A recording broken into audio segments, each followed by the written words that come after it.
Welcome back, ladies and gentlemen. Welcome back to a new video. Welcome back to the channel. If you guys are new to the channel, make sure you guys hit the subscribe button. If you guys are returning to the channel and you guys aren't subscribed, also hit the subscribe button. Also make sure you guys leave a like button on this video and turn the notification bell on to stay up to date with our videos. And let's get into today's video. So today's video is about the Mustang.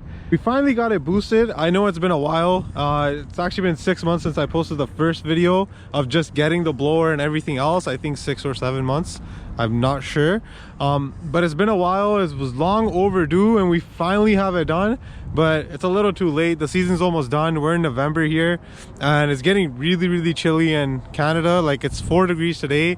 Haven't driven the car much since it got boosted. I just picked it up last week and I've only driven it twice. I haven't got much seat time and I don't drive the car much anyways, but forget all that. Let's get into the video and I'll run over the build for the people that are new to the channel. So here we have it, guys. The Vortec supercharger. This is the blower I went with. It is the Vortec V7 JTB. It is the oil fed blower. My original plan was not to go with this blower because this blower is bigger than the one I wanted to go with originally, and the blower that I wanted to go with was the Paxton 2200 SL, which is a bit smaller than this, but I got a very good deal on this blower with an A-rib pulley setup, and it is a bigger blower as well. It's oil fed, so it's more efficient boost and all the good stuff, which is why I went with this blower. And I'm happy with the end result because this blower is good for 1500 horsepower with a built motor. We're not getting into all that yet. Hopefully we don't have to, but we do have a lot of plans for this car for next year, which is one is going on E85 because I really want to go on E85 and I don't drive the car much, like I already said. So E85 would be like in my favor because it does burn quickly, but I don't drive the car as much, so you know, it'll work out. But anyways, let's get into the build and what we have with the supporting mods to go with the blower. So the supporting mods we have with the blower, to begin with, we have the cold air JLT intake that goes with the blower. We did the 18 manifold with the lockouts. We also went with a set of 1300cc injectors by IDX. We did oil pump gears, crank sprocket gears, because those are definitely needed, especially if we're going E85 for next season. We also did Texas Speed long tube headers with Corsa Extreme catback on the car. If you guys did not see the install video in that, make sure you guys check that out as well. And I think that's about it. So we did the 18 manifold with the lockouts, JLT cold air intake.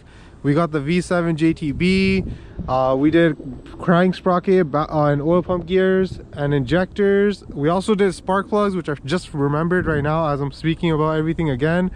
We got a new coolant reservoir that comes with the kit, so it reroutes the coolant reservoir because originally it sits here, so it's rerouted under the strut bar.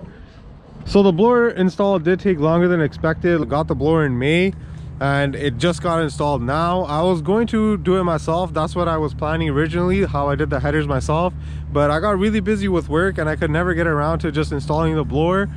So I had my buddies over at Rev 8 Motorsports do it and they did a phenomenal job. They actually got this car done in 2 weeks. It would have been done before that.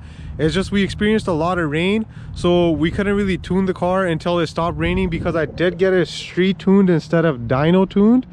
And the only reason we didn't dyno is because there was a lot of wait time as well to get the car on a dyno to dyno tune it, because they don't have a dyno in-house, but they are getting one now. It should be here by December. So for next season, when we do put it on E, it is going to be dyno tuned and we'll have some numbers to show you guys once it's tuned. So we're not really like pushing the car, or it's not even close to its limits, and that's only because it's fall now and it's really getting cold out here. It's already 4 or 5 degrees and the car already can't put the power down. We still have the clutch to do because I am on the stock clutch and the stock shifter, so I do plan on going with the MGW or a Barton Hybrid 3 short shifter and with an RST clutch as well for next season. But I don't want to do it now just because it's gonna start snowing next month. We're already in November and I don't drive the car much for me to even break in the clutch for city driving. So I don't want to put the clutch in and then I don't drive it enough, it doesn't break in, and then yada.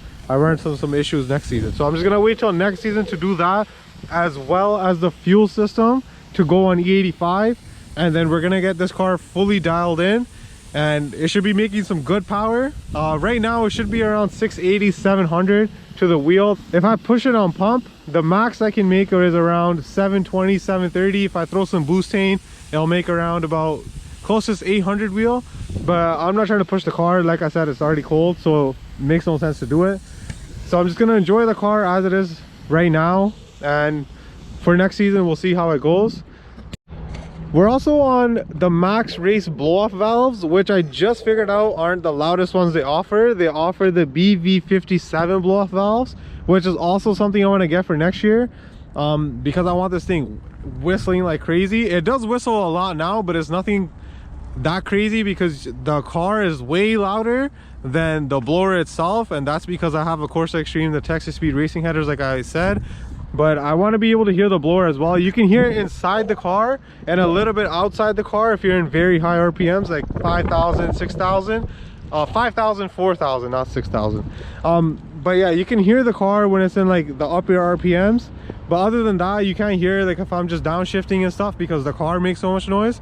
So the blow-off valves is also something I'm looking to get done next year. But I'm very excited for next season because the car is not done yet. We have a lot planned for this car, so I hope you guys stay tuned. I hope you guys enjoyed. It's just a quick blower review of the car and how the car sits as of right now. Make sure you guys subscribe, like, comment, and share, and we'll catch you guys in the next one.